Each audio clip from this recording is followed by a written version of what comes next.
I can never make another one like it because they're all different. Coming, you know, piece of stone, you can't make an exact copy. Enzo Torcoletti has a rare skill. Sculpture is admired by many, but mastered by few.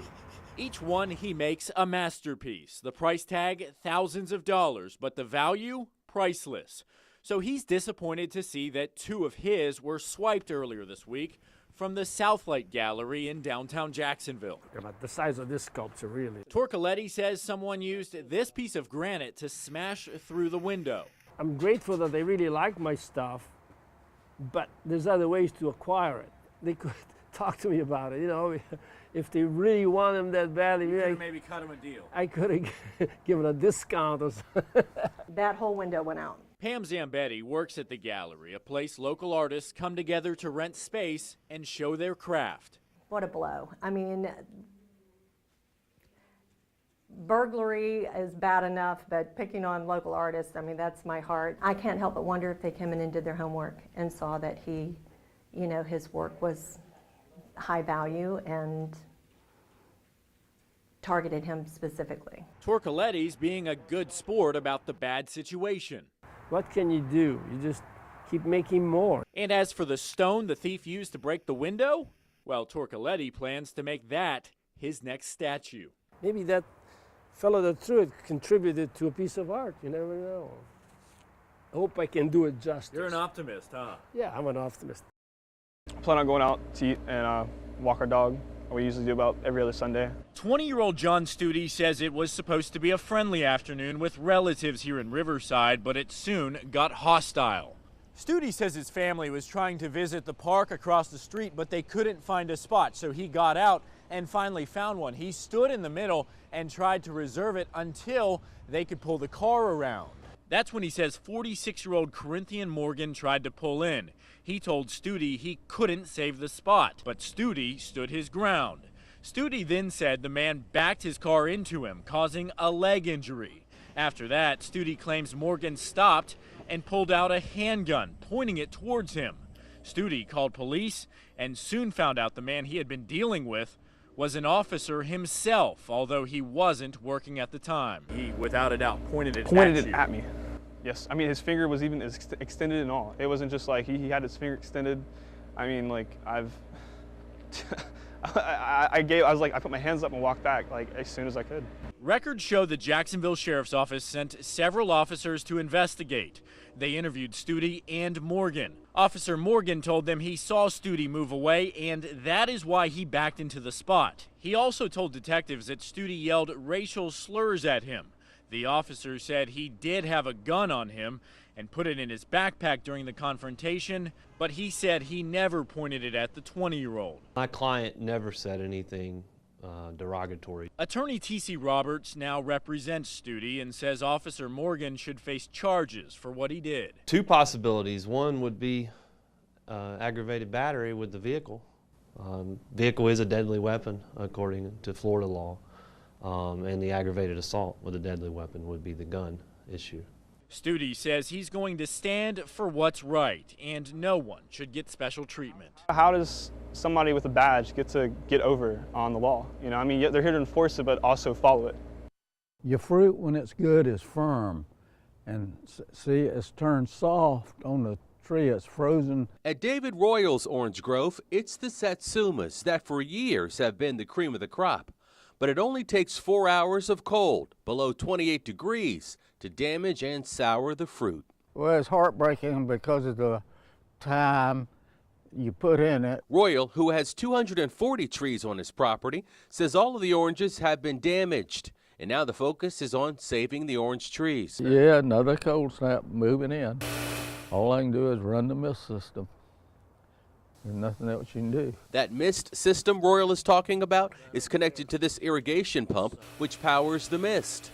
The water runs all night long, freezing and insulating the root of the tree. The ice will be up like this high, but the warmth is going up in the tree, and it saves it. And so far, my trees look good from the mist system. The coldest so far that it's been this year in the grove has been 24 degrees.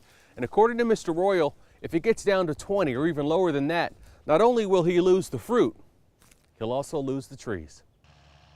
At Blue Sky Farms in Hastings, farmers say the last cold front damaged their cabbage and singed the broccoli.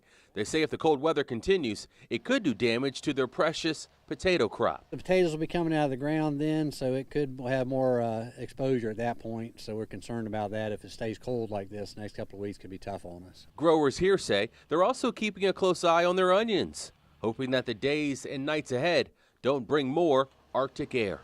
I'm Tarek Miner, Channel 4, the local station. We've got to point out it isn't the actual guardrail that's the problem. It is instead the guardrail end. Some traffic experts say some of these just don't work.